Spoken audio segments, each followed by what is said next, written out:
Hello everybody, welcome to Monday Morning Must Knows. My name is Merlin Rothfeld, and here are several things to pay attention to for the upcoming trading week.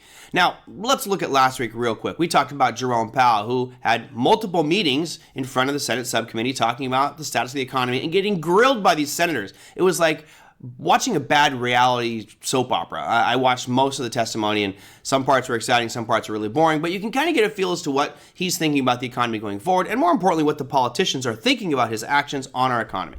So that was the exciting stuff, and we actually have Jerome Powell speaking again this week, but I'm going to do something different.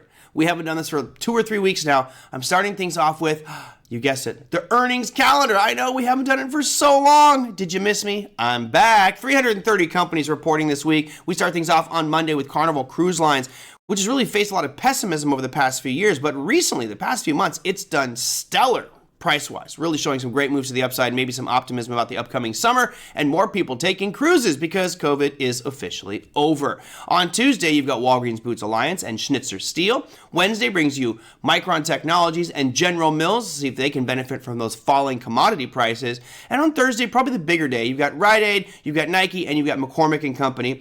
Friday rounds things out with Constellation Brands. Now, I'm really in particularly looking at Constellation Brands on Friday, not because I trade Constellation Brands, but to get a sense as to how they're going to perform. Why?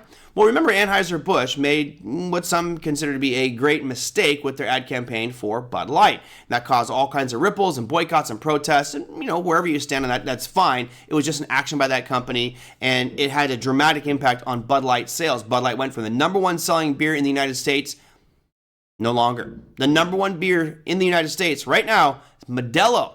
And people go, well, Merlin, Anheuser-Busch owns Modelo. They do, but they don't. They don't own North American rights to Modelo. They own Modelo rights and Corona rights internationally. Any other country in the world, it's Anheuser-Busch. But in the United States, it's Constellation Brands owns Corona and Modelo. So we'll see if that has a nice impact on their bottom line for earnings with Constellation Brands on Friday. All right, let's go back to the big stuff. Let's talk about Jerome Powell.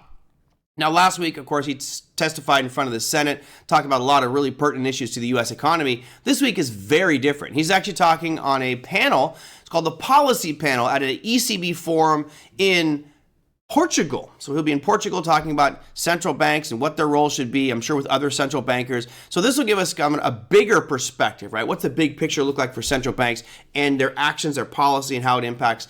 Not that it's going to have a dramatic impact on the U.S. markets, but we all know that when Jerome Powell speaks, crazy things can happen. So just know it Wednesday at 10:30 a.m. Eastern Time, 1 hour after the markets open, you could see some volatile moves in the market, and that could be because of Jerome Powell and his comments. So you can watch that testimony online or watch that panel discussion online, but remember, it could create a lot of volatility. All right, moving on to the final 2 things. I actually have a 4 for this week. We'll go to final GDP number. As you guys remember, Jerome Powell has been talking about how growth is starting to slow. He said we can expect growth to drop for some time.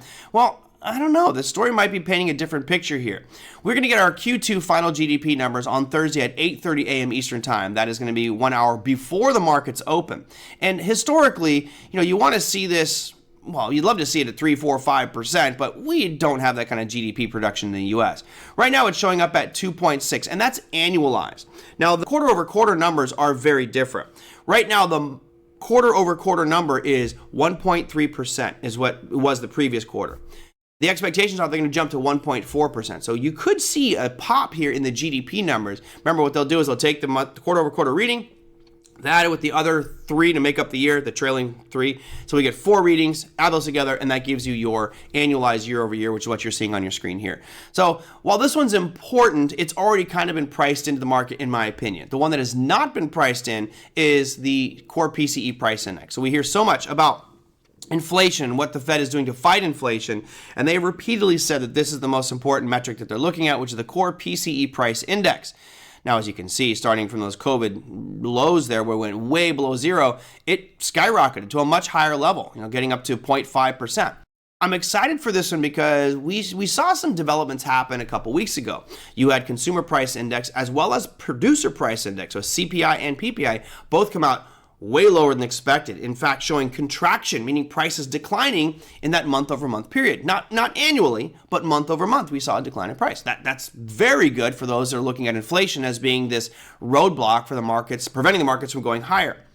Now, if we draw a red line on your screen here, I'm going to throw a red line right across the top here for you guys to see. Should be right about there. There it is. That's at 0.2%. Now, this number is annualized. So the number you see in the hard red edge right now says 0.4. If you were to annualize that, and what that means is you take the last 12 readings, right? Because this is a monthly reading. You take the last 12 readings, add them together, and that's your annual number. So at 0.4, let's just assume we had 12 months in a row that it did 0.4 all the way across. That means your inflation would be 4.8%, which is still way higher than the Fed's normal. Now that red line, if we get back to 0.2, what would that be? Well, 0.2 times 12 would be 2.4% inflation, which is right in the Fed's target. So what I think you're going to see here is the Fed continue to push the boundaries, if you will, or push interest rates and continue to force this market down to get inflation to 0.2%. Now, based on what happened with Consumer Price Index and Producer Price Index, which were both lower than expected, I'm going out on a limb here and saying that it's not going to be the same this time. They're expecting it to be 0.4, which you can see over here, right there on the margin. They're expecting it to be 0.4 at this meeting on Friday.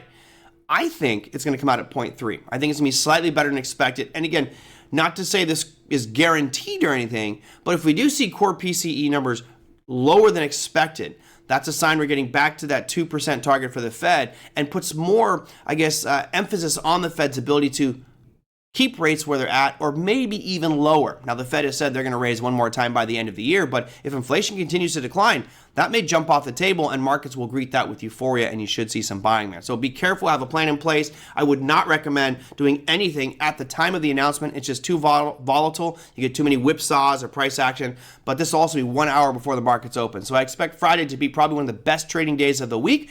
8:30 a.m. Eastern time is when that happens. So 1 hour before the markets open, we get our core PCE price index, which should create a lot of volatility. That, my friends, is your Monday Morning Must-Knows. We'll see you next week.